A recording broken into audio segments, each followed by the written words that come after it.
let's talk about drop sets. For anyone who's brand new and unfamiliar, I'm going to break down exactly what a drop set is, and then we're going to talk a little bit about when they're most effective and how I think the best way to apply drop sets to your training to spark additional muscle gain, because that's what this channel is all about, giving you tips so you can get huger and not fit through a freaking doorway. Okay, first off, what is a drop set? So, a normal set, you would take your barbell that you're doing standing curls with, you pick it up, and you perform 9 or 10 reps, let's say, with 70 pounds to failure, and then you rest. A minute, 2 minutes, 3 minutes, and then you do another set, or you superset it with triceps. All right? A drop set is when you take that same set all the way to failure, in my preference, and then you rest like a maximum of 20 seconds, ideally like 10 seconds, and you lower the weight a little bit. So if you did your first set with 70 pounds, you got 11 reps. For your first drop, I'd maybe drop down to the 50-pound barbell, do another set of curls. That's one drop of a drop set. Now, a drop set could be 1 drop, 2 drops, 3 drops, 4 drops. I would say maxing it out at 4 drops. After that, the benefit kind of starts to diminish, where you rest 10 seconds, 15 seconds in between each drop and drop the weight slightly. Now, what rep range are you going for? For the first set, I would pick a weight that you can get at least 8 reps with, preferably somewhere in the 12 to 15 rep range. And then in the subsequent sets, each drop, the reps aren't as important, and they're probably gonna decrease some, but obviously that depends on how much you drop the weight. Now, personally, I would recommend dropping the weight at least 10 pounds, if not 15 or 20 pounds. When I did my tricep extension drop set today, first set with the 105, all the way to failure, getting 10, 11, 12 reps. And then I dropped down to the 85, 10-second rest. I got the dumbbell ready, locked and loaded. And I'm getting 6, 7, 8 reps with the 85. And then I dropped down to the 65 and maybe 8, 9 reps, something like that. And you can play around with it where if you drop the weight more, if I had gone from 105 down to 75, the reps would have stayed a bit higher. And there's no real right or wrong, but the thing to avoid, I think, is not dropping the weight enough where the first drop, you get like 3 or 4 reps. So let's say in that same example, I do my first set of 105 to failure, and then I drop the weight down to the 95 and I only get 3 reps. I don't think that's as effective because the time under tension is not very high when you only do 3 reps. And I think there's more benefit in trying to emphasize the time under tension rather than emphasizing the amount of poundage or weight that you do, okay? And so when you go to execute a drop set, that would be the main thing to keep in mind. Now, an additional wrinkle that you can add to this, because a drop set is really an intensity technique wherein you're taking the intensity of an individual set further. You're using a technique to amplify the intensity. So a regular standard set, you perform the set to failure, to regular range of motion failure, where you cannot execute another full range of motion rep with reasonable form. That's the end of the set. If we want to try to amplify the intensity as one of our training parameters, hoping to spark additional growth, the drop set is an intensity technique where you're basically extending that set further by increasing the dial on the intensity more. And an additional way that you can do that is adding in partials. So this is, now we're talking about drop sets plus partials. And now this is where you're really cranking the dial on the intensity, and the pump is going to be insane. The burn is going to be insane. How do you do this? Very simple. The first set that you do with your standing curls, let's say, you go all the way to failure, but once you start to hit failure at a regular range of motion, instead of just ending the set, you just start slowly decreasing the range of motion. So let's say on the 15th rep, you're like barely got it. On that next 16th rep, you're gonna come up maybe just 80%, and then the 17th rep, 70%. So you're slow, you're keeping the weight moving past just full range of motion failure, just reducing the range of motion more and more and more and more and more until you literally can't move the weight any further. You pair that partials technique with drop sets, and oh my sweet baby Jesus, you are absolutely assaulting your muscle fibers. The pump is going to be unreal, and I think it can be effective to spark more growth. So each set you go to failure and then add partials in till you can't move the weight, and then you drop the weight, resting 10 seconds, you do the same thing again, all the way to failure, and then going down to partials, and you repeat that for at least 3 sets total. So 2 drops, the first set, and then drop 1, and then drop 2. I think you could add a 3rd drop, so 4 sets total, and at that point, the benefit of additional drops starts to diminish, in my opinion, and the overall fatigue on your cardiovascular system escalates, even further, where the benefit of additional drops isn't as high. And I've done those sets, and in my personal experience, it kind of peaks around 3 or 4 sets within an individual drop set.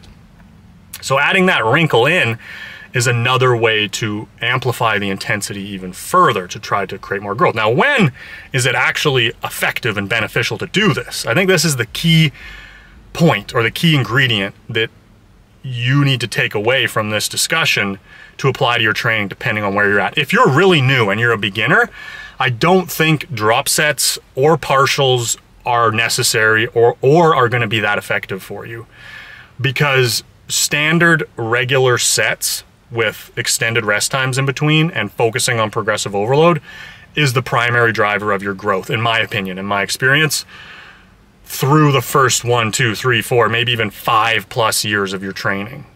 But eventually, the benefit that you're going to extract from just regular sets without an intensity technique, without drop sets, without partials, starts to diminish. Where I'm at personally for my arm training, I don't get any additional growth from just regular sets anymore, pretty much. And I've tried moving around the rest times, the tempo, the volume, the frequency, and I've kind of milked all those gains, okay? And so for what you should think about with this discussion is that if you're earlier on in your journey, adding drop sets in maybe at the end of your workout as a finisher, where you just do 1 drop set for your chest, you set up your bench press, and you're going to do 4 sets with 10 seconds rest in between, going down to partials at the end with a spotter, and you just do 1 of those to burn out your chest at the end of the workout. I think that's the best way to apply drop sets. If you're like 1, 2, 3-ish years into your training, or you've been training for a while but you don't train consistently, and you haven't developed your physique significantly where you're coming close to your genetic potential, I think you're actually going to get more benefit from just doing standard sets with extended rest times and focusing on increasing the weight and reps and the total amount of work or weight that you move in a session. So trying to progress the weight that you can do within each individual set, and then potentially elevating the amount of sets you're doing per muscle, per workout, where I think, somewhere between 6 to 12 sets is what you want to work up to in the beginning. If you haven't trained at all, starting out at around 6 sets is going to be good. And as your body adapts to that, working up into double-digit sets, I think, can be effective. Also, exploring increasing your frequency, where if you're hitting a muscle just once a week to begin with, you can eventually bump that up to twice a week and potentially even 3 times a week. Within all of this, just kind of focusing on single sets and not really making too much of your training about intensity techniques, drop sets, and partials, but working them in at the end of your workout as a finisher. Now, if you're more advanced and you feel that you're plateaued, and no matter what you do when you go into the gym, you don't see additional growth from the structure of your training, the stimulus that you put on the muscles when you go in there, and you've upped your volume some progressively, and you've tried experimenting by adding more frequency in, and you're using an extended rest time, but you're also experimenting with multiple different tempos, using a faster tempo when you're focusing on progressive overload. Any of you that have watched a lot of my videos, you're like, Matt, stop repeating the same old shit. But I'm trying to keep in mind anybody who's new and stopping by to just sprinkle in these little things that I think are useful. But if you checked all those boxes and you've been training 3, 4, 5+ years consistently, not missing workouts, coming back to it, and you're doing everything that you need to do, then, in my experience, drop sets and partials become extremely effective, because the demand you're putting on your body with just regular sets is no longer significant to produce growth. It's significant enough to build your physique to where it got to, but it's not going to be enough to spark more additional growth. So it's more of a maintenance strategy. And the key thing to realize is that what you do to get to one point of muscle growth is not going to be as effective at other times. So in the beginning, just regular set structure is probably more effective than spending a whole bunch of time doing drop sets, I think. But once your body's adapted to that, and you've scaled up the weight and the volume and the frequency and everything else, and you're at a point where you're no longer seeing additional adaptations, you're no longer seeing additional growth, then the stuff that worked to get you there, I think you kind of need to let go of a bit and go, I'm not going to completely abandon progressive overload, and I'm not going to completely abandon just doing single sets and focusing on taking the set to failure and tracking the weight, but this has gotten me here, but now I need to up the ante somehow. And I think intensity techniques with drop sets for those individuals, for those of you that are stuck in a plateau and you're checking all the boxes, are a way to amplify that intensity even further. And I've seen it spark additional growth for myself. And I would say in the past year or so, among, you know, if you're familiar with the channel, I'm always talking about different shit that I'm experimenting and trying to get more growth. But I would say it's becoming more and more clear that this technique of using drop sets and partials to make the intensity of any given session higher, the workout intensity, by putting more and more fatigue on the muscles, seems to be stimulating more growth. And I've gone back away from it to just kind of regular sets again, and I almost seem to lose some size, which sounds kind of crazy. But the way that I'm thinking about it right now, and the way I would encourage you to think about it, is that your body is quite adaptable. Your muscles are quite adaptable, and whatever stimulus you put on it, muscle growth is an adaptation to stress that you put on your body. And so once your body or the muscles have adapted to the current level of stress, if you do that same level of stress, i.e. the exact same strategy or the exact same types of workouts, you're no longer forcing or encouraging additional adaptations.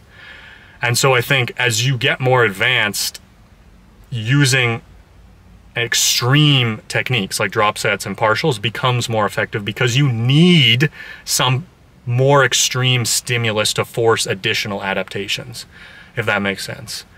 And what worked in the past may not be as effective anymore, which is kind of a bit of a mindfuck. And I think a lot of people get stuck on that because you've seen something to produce results and to get you to where you are, so it's hard to let go that may no longer be the most effective strategy moving forward. And so if you're more advanced, I think shifting more of your focus over to trying to increase the individual set intensity through intensity techniques like drop sets and partials is going to be beneficial for you. And letting go some of the progressive overload focus that has driven most of your growth and drove most of my growth for a lot of my journey. I think you get to a point where your body's just going, that's just not going to produce more growth, and you're just not really adding much reps or weight. Like, it slows down to like a slow drip, where I've added like 5 or 10 pounds to my biceps or triceps lift in a year. So think about that. And that's like consistent, not missing a single session. And you know, I'm curling the 100-pound barbell for 15 reps, and then a year later I'm curling the 110-pound barbell for 14 reps. You know, that's like, and there's like a little bit of benefit there. There's like a little gain, you know. It's very, very minimal. And it's just inevitable. And so kind of, you don't have to completely abandon it, but I think letting go and going, I'm just gonna get freaky with some of these workouts and try to find additional ways to grow. And so, and that's kind of uncommon territory that a lot of people aren't really in. But if you are there, that's when I think it's time to shift into that and let yourself explore some of these more extreme intensity techniques if you want to try to spark additional growth. And if you're in the more intermediate beginner phase, I think just having drop sets and partials as intensity techniques that you use at the end of your session to burn yourself out is the most effective way to include it. And I think you'd be leaving benefit on the table to not include intensity techniques at all. But I think making it the focus of your workout can limit your ability to progressively overload the weight when there's still a lot of potential to be unearthed in that area. Anybody who's experienced in lifting knows that in the beginning, you can like consistently progress the weight in reps in the first year, a couple of years, if you're consistent. it's like fun because the weight keeps going up, the reps keep going up, you see the size. And then it gets harder and harder to do. And I don't think abandoning it is the way, but as you make more progress, let's say it's like 90%, like progressive overload, extended rest times, using a faster tempo to try to move the weight, to try to get the numbers up, while maintaining a reasonable form or a consistent form, 90% of your focus should be on that in the beginning. And like fuck around, drop set intensity, partials, whatever kind of intensity techniques should just be at the end to pump yourself up and burn out. And then as you get advanced, that should shift slowly. Because the benefit from progressive overload, you're milking it and it's kind of decreasing more and more and more. And I think that's when you can shift more of your energy. So like 2-3 years in, maybe you like 70% of your focus is on like traditional progressive overload and 30% is on like wild drop set intensity techniques, training more often, crazy shit to spark more growth. And then when you're at my point for arm training, I think it's like almost more of my focus is on intensity techniques and less of it is on progressive overload, because I've stayed focused on just progressive overload for like extended periods of time, and I've milked that where it's like barely, the needle's barely moving. So that's my take on drop sets. I hope that you learned a couple things and maybe you took something from this that you can go apply to your own training to make more gains. If you're interested in doing the ARM program, as always, the link is in the description. I give away most of the information and lessons for free, but if you need an exact structure and you want to follow these courses that I've made, these video-based courses that you work through, there's like 23 videos in one course, there's multiple different courses, and then I upload all of my individual arm workouts and walk you through them. So if you need exact structure and you really want to become a student and like study all the details and nerd out on it, and you need a bit more like direct guidance, then the site is useful.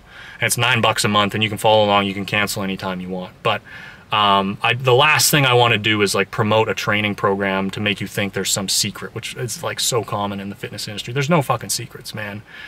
It's just hard ass work, consistency, pushing yourself to try new things and find new ways of progressing. And I document all of that on YouTube and then kind of condense it into a more digestible version on my website. So if you're interested, sign up on that. Have a great freaking day. Go make some gains. Peace.